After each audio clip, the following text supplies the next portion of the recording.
Welcome to the Alignment Show, featuring conversations with folks who have taken steps to identify their highest values and align their lives around them. Time on this earth is not unlimited, and you may be seeking to make sure you spend your time on things that matter to you. These conversations will encourage you and support you in doing so. Now, let's meet this week's guest on the Alignment Show.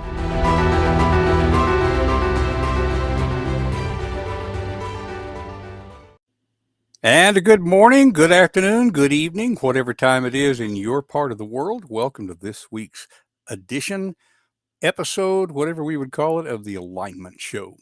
So we have a guest today that I've gotten to know over the last couple of years through a group that we both are members of.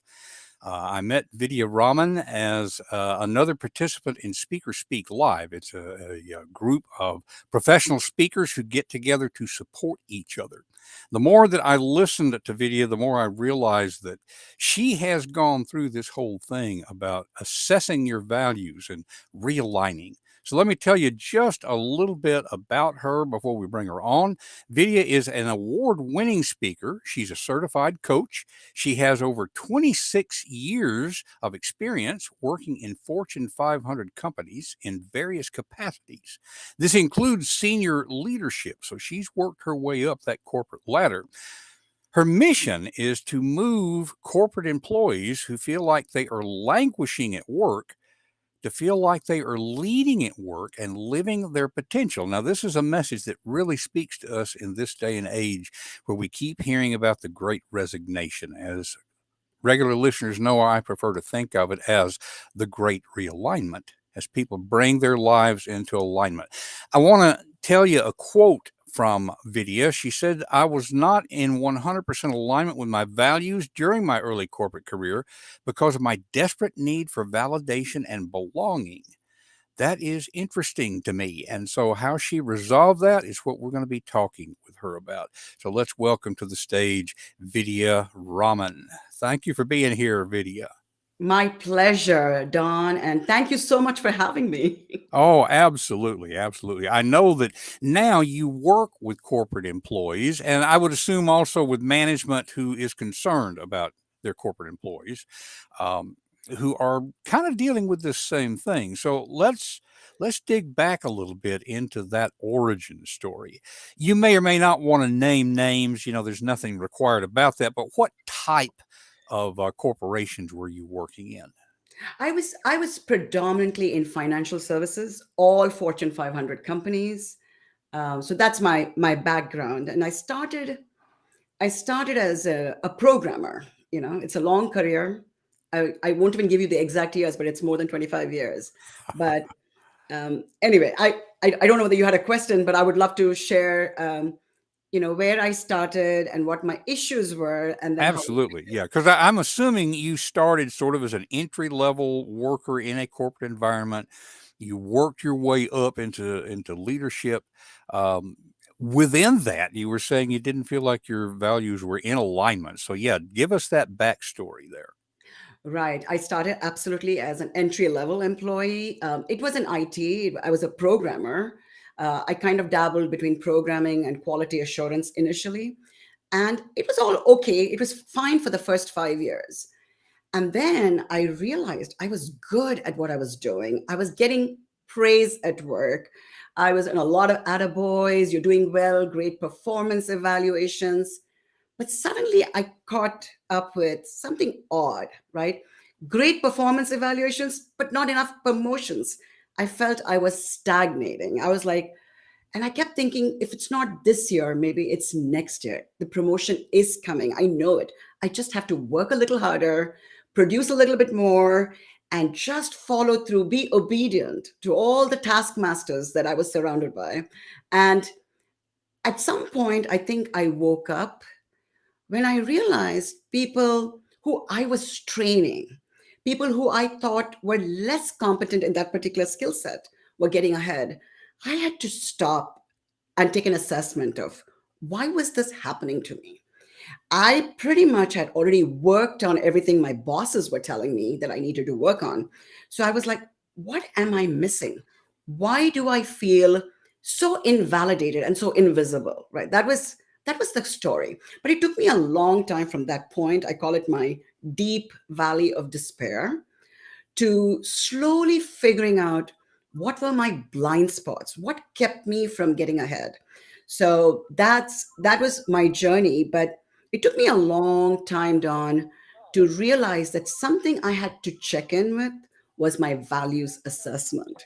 Um, my first values assessment that I even went in that direction was during a time when I was deeply frustrated, and I told myself, I've got to figure out who I really am.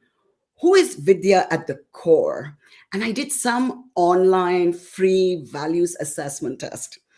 And I realized, oh my God, you know what I was craving for? I was craving for new knowledge. I was craving for expertise. I was craving for continuous learning. And I wasn't getting that. I wasn't getting the time to showcase those talents because, you know, most people in corporate America are waiting for that plum opportunity to showcase. And then I realized maybe I'm a little saturated with technology. I've done all there is to do, and maybe there is no growth ahead in this field. But knowing that I was wanting to be a leader desperately, I wanted to learn more, challenge myself more, live my potential, is when, after that first assessment, I decided it's time for my first career change. But there were a few after that. But that's my story, Don, Hmm. on my first values assessment to bring me in alignment with what I was at that point in time. Hmm. Then, when I did subsequent values assessment, I discovered more about myself. Okay, so what was that first career change? Again, without having to identify companies or whatever, Oh, was yeah. what was it a lateral move within the same company? Was it moving companies, doing the same sort of work? What was involved there? Right. It was a move out of technology. Um, it was a move out of technology into a business function, because what I had discovered during my whole long, not to say I never got a promotion in my old place, I did. And I did get into what people would perceive as a leadership position, but it wasn't moving as fast. But then I decided that after having listened in to business strategy conversations, I said, oh my God, I love that. I'm gravitating towards that. And Hmm. then I moved from technology after a long career in technology into business. So that Okay. was my first move, you know. And there I started um, really growing, because you see, when I shifted, what it did immediately was challenged me. It challenged me. It made me learn new things, figure out new people in a new group. So all of that is what I discovered in that first change. Okay, okay. One of the things that occurs to me there, obviously, you eventually went out on your own, um, but those first few changes like that, you were still able to bring your life more in tune with your values within the corporate environment. Is that an accurate statement? Yes, absolutely. And this is what I think some people probably miss. Now, the book, I am writing a book on this whole story, and the tips for everybody to leverage what my mentees leveraged and what my clients leverage now. But it really is, now you're not going to get, you are after all in a corporate world. You have a defined job, a job description, but I just want people to know that you're not married to your job description. And what I mean by that is, when you do your values assessment, you know how you go from, when you're beginning your journey in your corporate career, it's a lot of self-interest, right? We want to be validated, we want to receive approval from our bosses. But you will see, as you advance in your career and you're going through such certain big transformations, and you will get into the whole helping others, serving others, being a leader. So that whole journey, you can kind of job craft your way out of, say, if you're feeling out of balance, you're experiencing a lot of friction, a lot of unhappiness, I say bring your passion to work, right? So this is job crafting, and I have a whole section there in my book where you can figure out activities that you enjoy doing. And this may sound too simplistic. Do what you like more of and less of what drains you. Now, this will sound to a lot of people like, wait, that's impossible. I have a job to do. But you will learn techniques from that book. And I can't go into all the details, but you will figure out where you need to focus your energies on, your strengths, master a few skill sets. And by the way, do you know, when most people in the corporate world are learning a new skill, they have this high level of excitement and energy. So I always feel, chase a learning goal. It'll shift you. It'll really, really shift you. So for a corporate employee who is feeling a little down and feels the job doesn't challenge you, I'm a little out of alignment, I have this constant friction, I say figure out who you are first.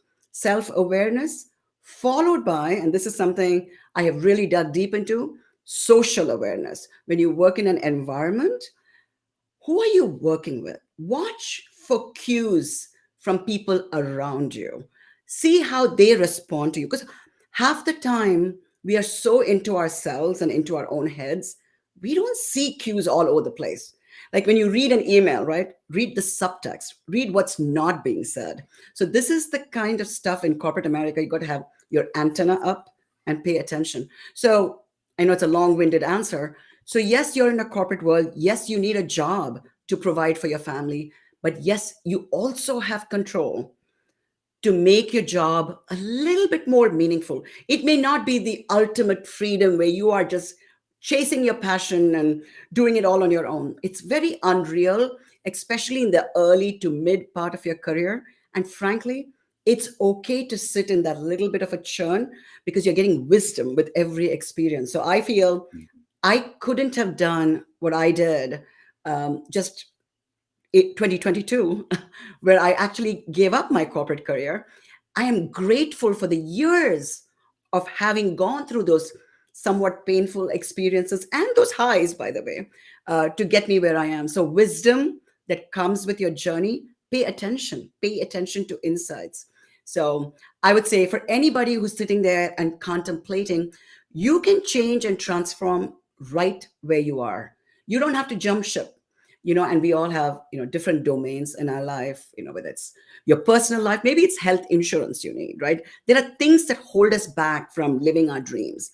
All I'm saying is, you have a way to discover your passion, um, just right where you are, but be more thoughtful about how you utilize your strengths and your interests, by the way. And I'll stop there.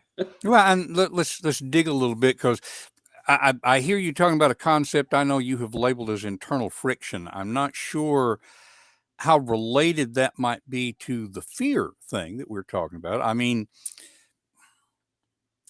the first thing that occurs to me is you mentioned somebody who would say, "Oh, well, I can't take this chance. I've got to pay my bills. I've got to pay the rent." The fear that holds you back in the corporate setting. And then you mentioned that you left your corporate career in 2022. I think there was this little thing called the pandemic going on. Yes. It's a little fear inducing to leave the perceived, at least, and I'm emphasizing perceived security of a corporate job. We've seen enough layoffs in the last little bit to know that there's really no security there. But that's another discussion.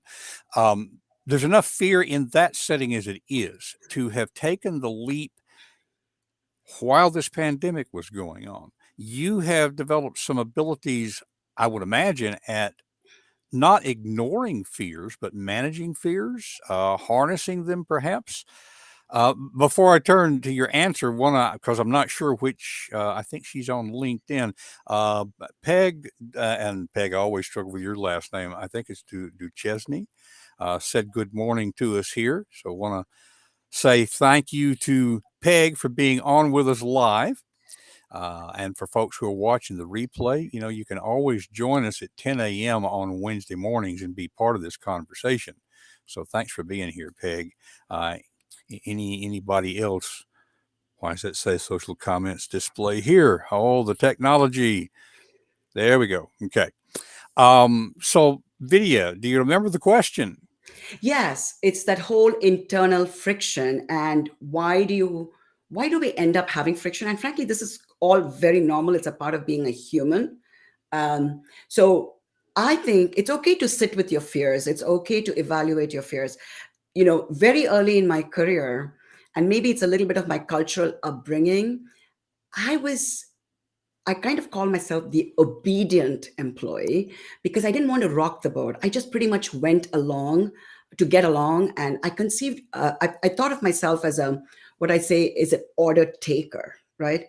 But that didn't sit well with me. At some point, and especially when I was being overlooked for promotions, I realized I had to do something more. I didn't want just my work to speak up for myself. And then I realized, how do I champion my own successes, right? How do I advocate for myself? That was one. And then the whole overcoming fears to make that leap during COVID, which a lot of people left their jobs during the resignation or the great realignment, which I think I love that term. Um, they did it because, and I'll tell you one thing though, and by the way, during COVID, the one thing I totally gravitated towards was my spiritual growth. It's just amazing. I would listen to books from Gary Zukov, from Carolyn Myss, and I learned so much from them. So I would meditate on, what do I need to do next, because I realized I wasn't completely happy with what I was doing, right? I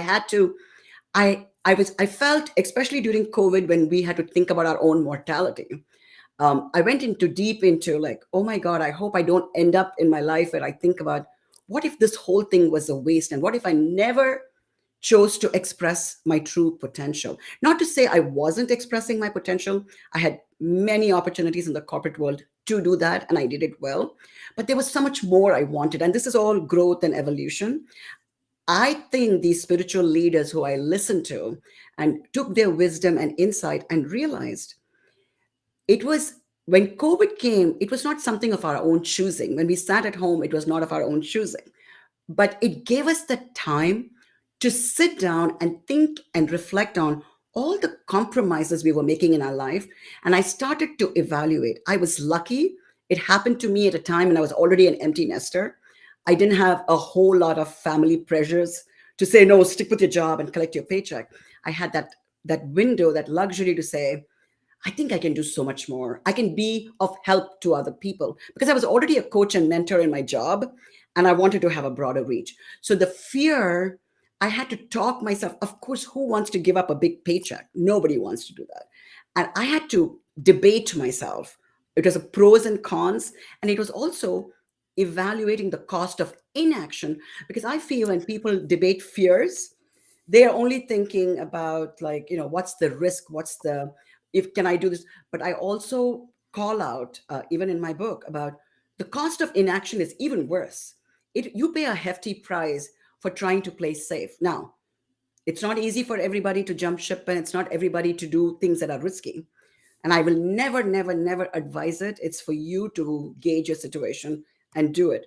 But the cost of inaction, like, sometimes I give you a simple example. In the corporate world, people tend to not speak up in a meeting because they're overthinking, and they say, what if I say something that's incorrect? Will they all judge me to be unintelligent, right? And that holds them back, and then somebody else comes in and just steals their thunder with the same answer, and you think, I should have just said that. That is fear holding you back. So I'm not saying take big risks, Don. I'm saying take small risks. Step out Mhm. of your comfort zone, because this is how these teeny tiny iterations of stepping out of your comfort zone is what's going to show people results. And it takes a little bit of that courage muscle. And you always have to talk down your fears, evaluate it. Maybe it's a well founded fear, but evaluate it, right? Don't do anything stupid or crazy. Evaluate your fears. And if you really feel, what's the big risk, right? And then you feel it's not such a big risk, the probability is low, I'm going to go for it. That's the kind of conversations you have to have, internal conversations with yourself in the corporate world. I hope I answered your question on Yes, yes, overcoming absolutely. fears. Yeah. Absolutely. And by the way, don't let me forget, we want to be sure and get the name of your book out there. But before I forget, a question that came up, from what you were just talking about. Um, we've mentioned cultural context a couple of times. I grew up the child. My parents were older when I was born, so my parents lived through the Great Depression and World War II. My dad was a prisoner of war during World War II. So to them, that whole security thing was just primary, paramount. In fact, it always made them nervous that I was working in media. Excuse me. And so my dad really wanted me to, at the time, wanted me to get a civil service job because, as he said, uh, before you can get fired from something like that, they've got to catch you selling drugs to your boss and then murder him. And so security was such a Huge. big thing. Now that's extreme, and yet, as we've already mentioned, that kind of thing can hold people in the paycheck. The current situation not being comfortable or ideal or whatever, but at least it's known. The fear of the unknown can hold people back so much. So you've talked about little steps, baby steps. Do you have other advice for people who are facing those fears? The security is illusory anyway. What else can we do? Right, Don. I want to address security, and this is why I know I'm going to coming back to my book. And, and, and I hate to interrupt, but I just realized what I was trying to ask a moment ago was, did you have that cultural background about security being so important, or was it a different culture? So, it's the need for security did not necessarily come just from culture. mhm. The need for security was I was a mom and I had a family and I had to make sure that I didn't disrupt my family life. I didn't have to move for a job or travel for a job or jeopardize my paycheck, right? So those things, my reality kept me in my job. And I know there are a lot of people out there who are exactly where I was. And I'm saying you can stay right where you are because there's a tendency that people have. That's why I'll never encourage people to to risk it all. You have to consider all of that. And very often I've noticed, and I used to be in this camp, I'm not above this, to blame your leadership team, blame your managers for why you're stuck, right? And I'm saying there is a way, there is an approach, and that's what I write in my book, to make you less dependent on things you cannot control and things that you can control. So you have to look at your whole situation and say, now, if you have a boss you feel you cannot push past and he's going to be a roadblock, I say use that time instead of quiet quitting, checking out, doing nothing, and wasting your life. I say use that time to go through exercises to figure out who you really are, what are your strengths, build up, get a certification, get whatever you need, build up your resume at a time like that. And then you do have other opportunities opening up. The thing is, when we just stay stuck, blame somebody and say, I have no other choice, I'm stuck, right? So I'm just saying, no, you're not stuck. You deal with the situation you have, but you prep for the next stage of your life, your opportunities to move to another company or to another division within the same company. So you're not, so it's the moment you blame your boss and blame your boss only as the one and only source, I say that's why you get stuck. So ask good questions and you'll get good answers and you'll actually find a way to help you out of a bad situation. So there's no major risk here. It's just being smart and strategic about what you need to do next when you get stuck, feel unfulfilled and unmotivated in a job. Okay, yeah, that makes sense. We've mentioned your book a few times. I think, do I remember correctly that you're aiming for it to come out in May? May. I'm at this point, I believe it'll be somewhere around mid May.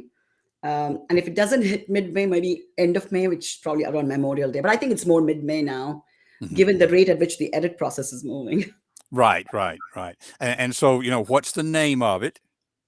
Okay. The book is Lucky You, an insider's guide to achieving success and finding fulfillment in the corporate world.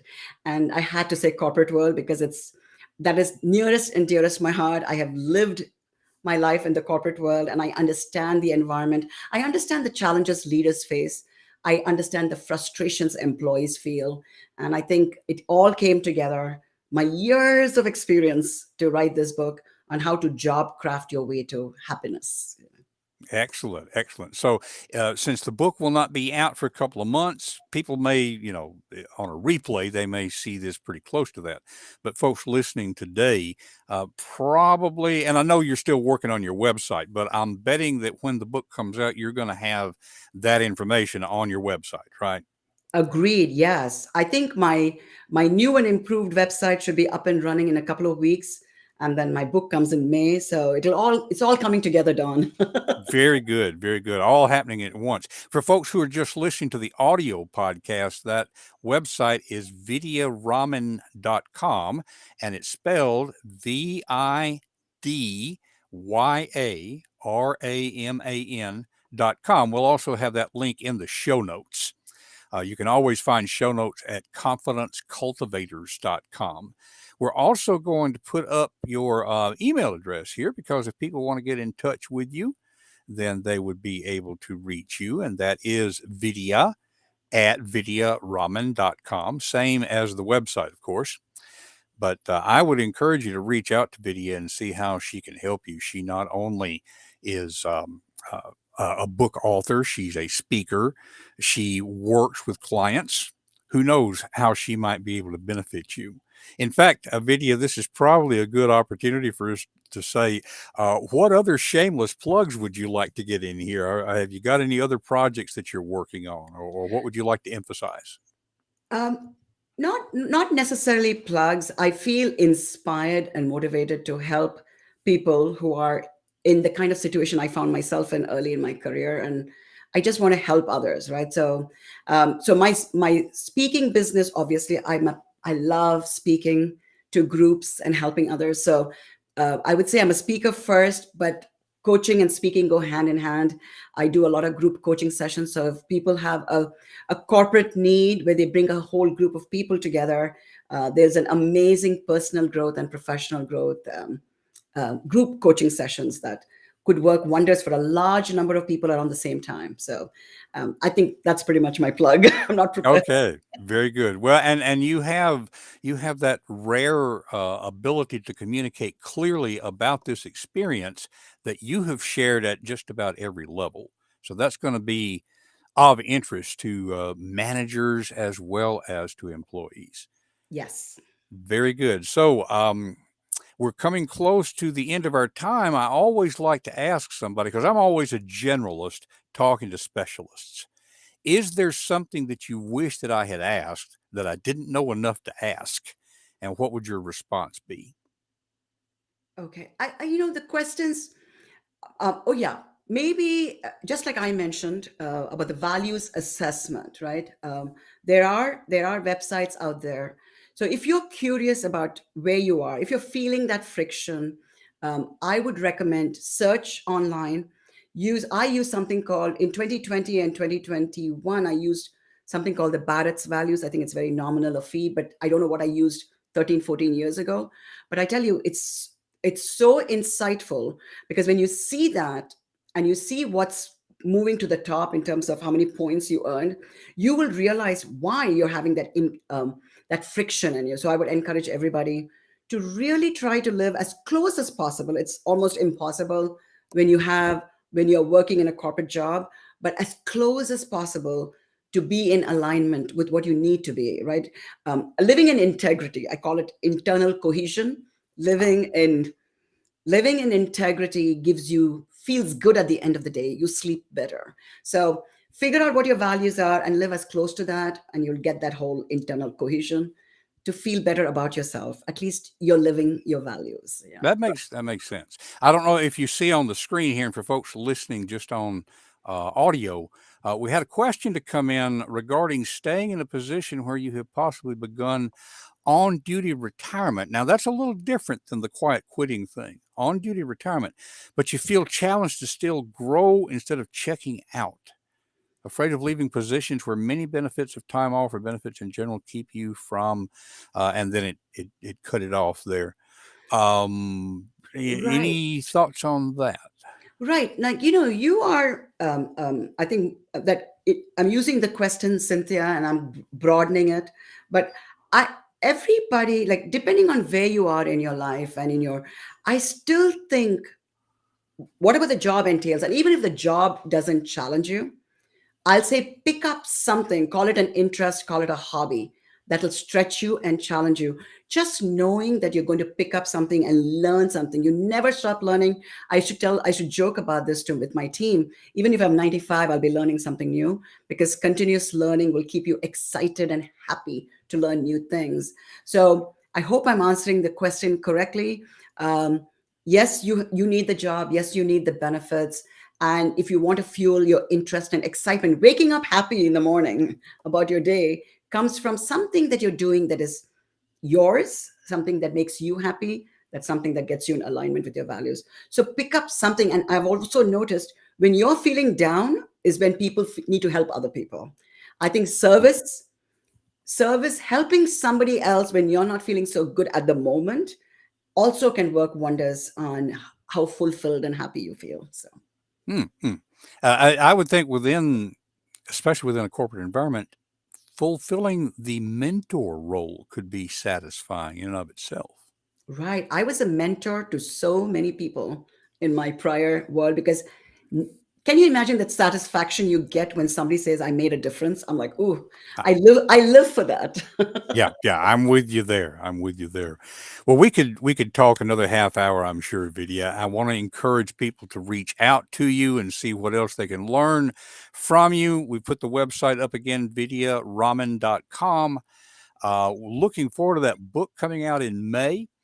And again, in the show notes, folks, we will have the title. We can't link to it on Amazon yet because it's not there, but you'll know the title to look for. And then we will update those show notes video when the book comes out. We'll come back and Right. update our show notes with a link. Right. And connect with me on LinkedIn, and I will be posting updates on my book the whole time. Very good. Very good. Let's see. We've had, oh, yes. This is from Cynthia, who asked the question. Loved this conversation. Can't wait to read your book. I think that's true for all of our listeners. Really looking forward to that. Well, Vidya, I once again want to thank you for being here with us today. We will let you go in the green room for just a second. Don't go away because I'll be right back with you. But we want to let people know about what's coming up here. Um, and there, I got that off the screen. Next week, we have somebody else who comes from an international culture. Jason Jang has only been in this country for 10 months, but Jason has made a lifetime habit of learning. I got to tell you, he has impressed me. I have told him myself that I believe he has accomplished more in 10 months than what I have in 30 years as a speaker, as a writer, that sort of thing. So he is going to come on with us next week, 10 a.m. Eastern Time, and it'll be on the same channels that you are viewing this right now. We look forward to having Jason Jang on. For now, just want to again thank you for being here. Hope this has been valuable to you as you consider aligning your own life with your own values. After all, that's what the Alignment Show is here for. We want to help you to live your values and value your life. Until next week, have a good day, week, and good life.